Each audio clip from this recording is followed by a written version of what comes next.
ETF index mutual funds నేర్చుకుని stock మార్కెట్లో రాణించాలనుకుంటున్నారా? వెంటనే ఈ నెంబర్కి కాల్ చేయండి. నమస్తే, welcome back to Suman TV. Present మనతో పాటు ఉన్నారు ఫ్యామిలీ కౌన్సిలర్ రజనీ రామ గారు. నమస్తే మ్యామ్. నమస్తే నవీన. మేడం, మనం కొన్ని వీడియోలు మాట్లాడుకున్నాం. ఆడపిల్ల తండ్రి పక్కన కూడా పడుకోకూడదు అనేసి నేను అడిగాను. అప్పుడు అదేంటి మేడం, తండ్రే కదా, నాన్న పక్కన పడుకుంటే లేదు, నెవ్వర్, అసలు తండ్రి పక్కన పడుకోకూడదు అని మీరు ఖరాఖండిగా చెప్పడం కూడా జరిగింది. అంటే రోజులు అలా ఉన్నాయి.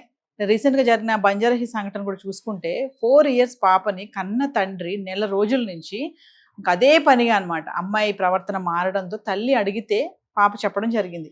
అంటే ఎంత దారుణం అంటే ఇంకా అసలు రక్షణ లేదు ఆడపిల్లల కంటే. ఇంకా మీరు ఆ రోజు చెప్పినట్టుగా తండ్రి పక్కన పడుకోవడానికి లేదు. ఇంక ఈ ఘటన చూస్తే అర్థమైపోతుంది.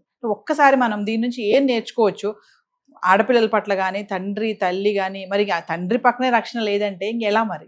లేదు, ఇప్పుడు ఆ పాప 4 సంవత్సరాల పాప. కాస్త పెద్ద పిల్లలు అయితే మనం చెప్పుకున్నాం ఆ మాట. పసిబిడ్డలు తండ్రి దగ్గరికి వెళ్ళరా? వెళ్ళకూడదా?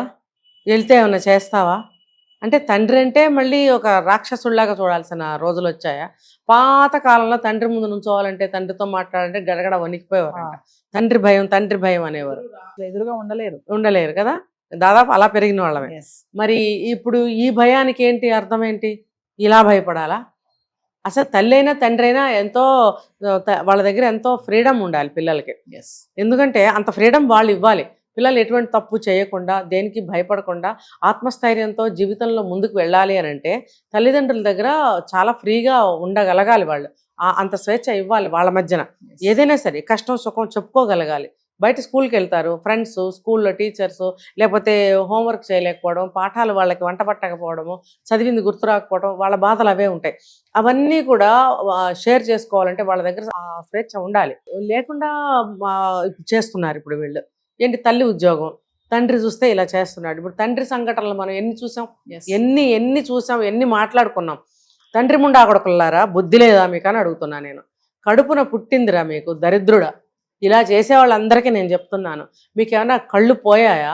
మైండ్ దొబ్బిందా? లేకపోతే మీకేమన్నా ఏ జాతిలో పుట్టారు? మీకు కన్ను మిన్ను ఏమి కానట్లేదు, తినేది అన్నమే తింటున్నారా మీరు? ఒక అమ్మకి పుట్టారా మీరు అని అడగాల్సి వస్తుంది. అంటే జంతువులు కూడా, తండ్రి జంతువు సంరక్షిస్తుంది బిడ్డల్ని కొంతకాలం వరకు, తర్వాత అది దాని దారిని అది పోతుంది. మరి అలాంటి మనిషి జన్మెత్తి జంతువులకి జ్ఞానం ఉండదు. ఈ 84 లక్షల జీవరాశుల్లో జ్ఞానం ఉన్నది ఒక్క మనిషికే.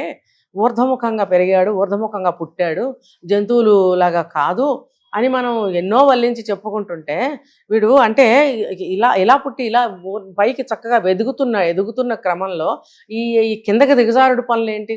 నువ్వేమన్నా అడ్డంగా పుట్టావా? నువ్వేమన్నా ఊర్ధముఖంగానే పుట్టి ఊర్ధముఖంగా డెవలప్మెంట్ తీసుకుంటూ లైఫ్లో ముందుకు వెళ్తున్నారు కదా అందరూ.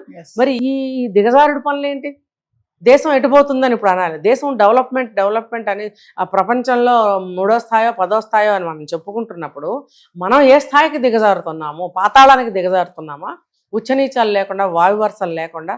వీళ్ళకి ఆడే అక్కర్లేదు, వీళ్ళకి ఏదైనా పర్వాలేదు ఈ జాతికి. అలా చేసే జాతి నేను చెప్పేది.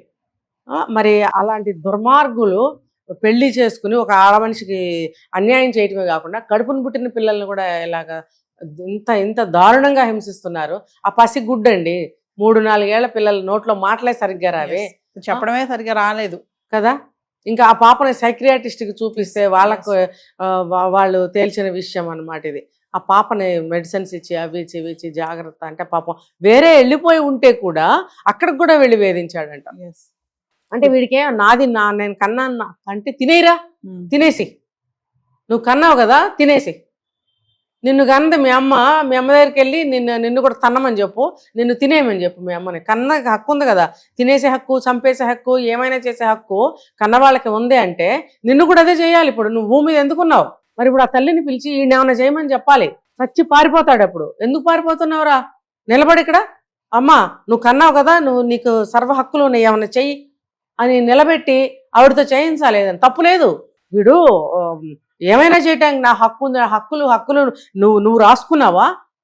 నీకోసం నువ్వు రాసుకున్న హక్కులు ఇవన్నీ. మరి అలాగే ఇదే హక్కు మీ తల్లికి కూడా వస్తుంది. కన్నవాళ్ళకి అన్ని హక్కులు ఉంటాయి. అదే చేయాలి. ఇప్పుడు ఆవిడని పిలుచుకొచ్చి వీడిని ఏమన్నా చేయమని చెప్పాలి. మరి ఈ పనులు చేయడం ఏంటి? పసిగుడ్డుతో ఆ భార్య పాపం పరువు పోతుందని బయటకు చెప్పుకోకుండా ఎక్కడికో వెళ్ళి తలదాచుకుంటే నువ్వు అక్కడికి కూడా వెళ్తావా? నీచ దరిద్ర నికృష్ట దరిద్రుడు ఏదో పేర్లు ఇన్ని ఉంటాయి, అవన్నీ ఎన్ని అన్నా వాడికి బుద్ధి లేదు. ఇంత నికృష్టులు నీచులు ఉంటారా అనిపిస్తుంది అనమాట. అరే పసిపిల్లనైనా అది ముద్ద కలిపి నోట్లో పెట్టిన తినలేని వయసు, అది ఆకలేస్తే ఆకలి అని చెప్పలేని వయసు, నొప్పి వస్తే పొట్టలో నొప్పి అని చెప్పలేని వయసు. దుర్మార్గుడా, నీ బిడ్డరా అది, ఎక్కడున్నావురా? రా నా ముందుకురా, నీకు చెప్తాను బుద్ధి. బాగా నాకు కోపం వస్తుంది వాడి మీద. మరి ఆ తల్లి దాక్కుంటే కూడా వెళ్ళి హింస పెడుతున్నాడే. కుటుంబ సభ్యులందరినీ పిలిచి కూడా ఆమెను కొట్టడం కూడా జరిగిందంట. అది మరి వాడిని ఏం చేసింది చేయాలి? తప్పు అని తెలియట్లేదు. ఇదే నేను చెప్తున్నా, ప్రతిసారి చెప్పుకుంటున్నాం మనం. ఈ కాలమాన పరిస్థితుల ప్రకారం చట్టాలు మార్చాల్సిందేనండి, అమెండ్మెంట్స్ చేయాల్సిందే. మరి త్వరగా చేస్తే దేశం అంతా బాగుపడుతుంది. ఎందుకంటే మన భారతదేశానికి చాలా చెడ్డ పేరు వచ్చేస్తుంది, ఆల్రెడీ వచ్చింది. అమ్మో అక్కడ ఎలా చేస్తారంటే అలా మొన్న ఎవరో ఫారిన్ కంట్రీ లేడీ వస్తే ఆ అమ్మాయిని కూడా రేప్ చేశారుగా. అంటే ఇలాంటి సంఘటనలు చూసినప్పుడు మేడం, మామూలుగా ఇంట్లో ఆడపిల్లలు ఉన్నటువంటి పేరెంట్స్ అయితే జాగ్రత్తగానే ఉండాలిగా. ఎంతండి ఏ జాగ్రత్త అంటే ఏంటి? ఎలా ఉండాలి? ఎలా ఉండాలి? ఏం లేదు, అమ్మ తల్లి తండ్రి అని చూడకుండా తంతూ ఉండాలి వీళ్ళు కూడా వాళ్ళని. ఏది ఉంటే అది పెట్టి కొట్టడం, పోరా అవతలకి అంటాం, ఇలా చేయాలా? అదేనా తల్లిదండ్రులకు కావాల్సింది? ఆ సంస్కృతి కాదు కదా మనది. మన దేశానికి చెడ్డ పేరు వస్తుంది, ఇది అర్థం కావట్లేదు. మన దేశానికి చెడ్డ పేరు వస్తుంది కాబట్టి చట్టాలు మార్చాలంటున్నా నేను. పాత చట్టాలు నడవు. అంటే ఇమీడియట్లీ శిక్షలు పడాలంటారా? డిఫరెంట్ శిక్షలు పడాలి వీళ్ళకి. ఏదో లైఫ్ ఇంప్రిజన్మెంట్ వేయడమో, ఉరిశిక్ష వేయడమో, లేకపోతే ఫైన్లు వేయడమో, ఇవి కాదు. ఈ మూడేగా ఎక్కువ వేస్తారు. ఇవి కాదు వీళ్ళకి చేయాల్సింది, వేరే లెవెల్లో వేయాలి వీళ్ళకి. వీళ్ళకి ఏంటంటే ఒక కత్తికి ఒక కండ ముక్కలు ముక్కలు చేయాలి వీళ్ళని. చేసి బతికుండంగానే చేయాలి, ఒక పార్ట్ తీసేస్తూ ఉండాలి. కాకులకి గద్దలకి వేయాలి వీళ్ళకి. అది జీవోత్సవం లాగా బ్రతకాలన్నమాట. ఇంకా నేను చెప్పా కదా, వీడి కూతురి మీద అంత హక్కు ఉంటే వీడి తల్లిదండ్రులు తీసుకొచ్చి వీడిని కూడా ఏదో ఒకటి చేయమని చెప్పాలి, వాళ్ళతో చేయించాలి. తప్పులేదమ్మా, నువ్వు నీ బిడ్డ అయినా సరే నువ్వు ప్రేమ అభిమానాలు పక్కన పెట్టి ఇలాంటి వాడిని ఊరుకోకూడదు. నువ్వు కన్న బిడ్డని ఇలా చేసే హక్కు నీకుందన్నప్పుడు, నువ్వు ఇంత చెడుదారిలో ఉన్నప్పుడు కన్న తల్లిదండ్రులుగా నిన్ను కూడా మేమేమైనా చేసే హక్కు మాకు ఉంటుందిరా, వెధవ అపరాచుడా నీచుడా అని చెప్పి వాడికి కూడా ఏమైనా పనిష్మెంట్ ఇవ్వాలి. ఒక కాలు తీసేయాలి, ఒక కన్ను తీసేయాలి. తిండి దొరకకూడదు ఇలాంటి వెధవలకి. తిండి దొరకకుండా అల్లాడి ముష్టి బ్రతుకు బతకాలి, జీవోత్సవాల్లాగా. తినటానికి చెయ్యి ఉండకూడదు, దేగటానికి కాలు ఉండకూడదు, చూడటానికి కన్ను ఉండకూడదు. ముష్టి బ్రతుకు అనమాట. నీచమైనటువంటి దరిద్రమైనటువంటి జీవితం బ్రతకాలి వీళ్ళు. మొన్న ఒక కేసు ఇలాగే జరిగింది. ఏడిపించి భార్యని ఏడిపించి ఏమైంది, చిన్న వయసులోనే 25-30 ఏళ్ల వయసులోనే ఈ పరమ దుర్మార్గమైనటువంటి జీవితం గడుపుతున్న ఒక వ్యక్తికి భగవంతుడు వేసిన శిక్ష ఏంటంటే, ఇలా కాళ్ళు చేతులు పడిపోయాయి, నోరు పడిపోయింది, కళ్ళు ఒక్కటే పని చేస్తున్నాయి వాడికి. కళ్ళు పని చేస్తే నువ్వేం చేస్తావు? దేకుతున్నాడు వాడు, బాత్రూంలోకి వెళ్ళాడు, తినలేడు, ఎవరితో మాట్లాడలేడు వాడు. ఇప్పుడు ఎక్కడో నీచంగా నికృష్టంగా ఎక్కడో ఉన్నాడు. వాడికి ముద్దన్న ఒక పూట ఎవరైనా వేస్తున్నారా లేదో డౌటే నాకు. అంటే భగవంతుడు ఎప్పుడో శిక్ష వేస్తే అది కాదు. భగవంతుడు వేసే వరకు, చట్టాలు వేసే వరకు ఈ యొక్క బాధను అనుభవించే వాళ్ళు ఓర్చుకోగలరా? ఓర్చుకునేంత శక్తి భగవంతుడు ఇచ్చాడా మానవ మాతృడికి? ఇవ్వనప్పుడు ఏం చేస్తారు వాళ్ళు? వాళ్ళే సమస్యను చేతిలోకి తీసుకుని పరిష్కారం చేసేసుకుంటారు. మరి అలా ఆ స్థితిని తీసుకురాకుండా ఉండాలంటే, మనం భారతదేశానికి చెడ్డ పేరు రాకూడదంటే మాకు చట్టాలు మార్చాల్సిందే. ఇది మోడీ గారు పార్లమెంట్ అంతవరకు వెళ్ళాలి ఇవన్నీ. ఇప్పుడు అక్కడికి వెళితే అన్ని చోట్ల జరుగుతున్నాయి. మరి ఎవరు కూడా ఈ విషయాన్ని రైజ్ చేయటం లేదా?